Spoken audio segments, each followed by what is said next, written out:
एक दिन महिला अपनी बेटी को पहली बार शॉपिंग पर ले गई, लेकिन जब उसकी बेटी ने जो तोहफा चुना वह बेहद महंगा निकला। यह देखकर महिला हैरान और परेशान हो गई, पर अपनी बेटी के उदास चेहरे को देखकर उसने सोचा कि चाहे कुछ भी हो वह यह तोहफा खरीदेगी ताकि उसकी बेटी का जन्मदिन खुशहाल बन सके। जैसे ही वे जाने लगी तभी एक छोटा लड़का जोर से बोला, वो ब्रोच मेरा है। महिला चौंक गई क्योंकि वह वही ब्रोच सुबह घर से निकलते समय पहन कर आई थी। उसने सोचा यह बस कोई गलत फहमी होगी और शांत स्वर में समझाया कि यह ब्रोच उसका है। जब उसने ब्रोच लौटाने से इनकार किया तो लड़के के पिता ने कहा कि चलो सीसीटीवी फुटेज देख लेते हैं, लेकिन महिला अपनी बेटी का जन्मदिन मनाने की जल्दी में थी, इसलिए उसने इनकार कर दिया। जैसे ही वह जाने लगी उस आदमी ने उसका हाथ पकड़ लिया ताकि उसे रोक सके। तभी अचानक लड़के की जेब से एक वैसा ही ब्रोच निकल आया। आदमी दंग रह गया क्योंकि वह ब्रोच उसकी दिवंगत पत्नी ने अपने हाथों से बनाया था और वह बिल्कुल एक ही तरह का था। यह देखकर उसके मन में सवाल उठे कि इस महिला के पास बिल्कुल वैसा ही ब्रोच कैसे आया।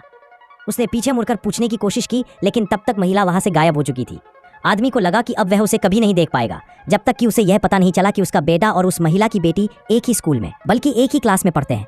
कुछ समय बाद टीचर ने बच्चों को एक प्रोजेक्ट दिया, प्यार और अपनापन के विषय पर। जो बच्चा पहला स्थान पाता उसे एक लाल फूल दिया जाता। महिला की बेटी की ड्राइंग इस विषय से सबसे ज्यादा मेल खाती थी, इसीलिए उसे पहला स्थान मिला। उस आदमी की पत्नी की मृत्यु के बाद से वह कभी भी अपने गम से उबर नहीं पाया था। उसकी हर ड्राइंग अंधेरी और उदास रहती थी, लेकिन बाद में उसको सेक्रेटरी ने जांच की तो एक चौंकाने वाला सच सामने आया। उसकी पत्नी ने मरने से पहले दो एक जैसे ब्रोच मंगाए थे। अब आदमी को शक हुआ कि कहीं वो छोटी लड़की उसकी खोई हुई बेटी तो नहीं।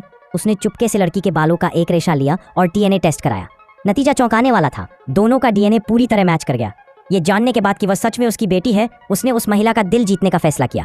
उसने उसके लिए एक बड़ा सरप्राइज तैयार किया। जब महिला ने कार का ट्रंक खोला तो उसमें 999 असली गुलाब रखे थे। वह मुस्कुराते हुए उसे फूल देने गया, लेकिन महिला घबराकर पीछे हट गई और लगातार छींकने लगी। तब उसे पता चला कि महिला को पराग से एलर्जी है। उसका रोमांटिक प्लान पूरी तरह असफल हो गया, पर वह हारा नहीं। उसने तुरंत दूसरा तरीका सोच लिया।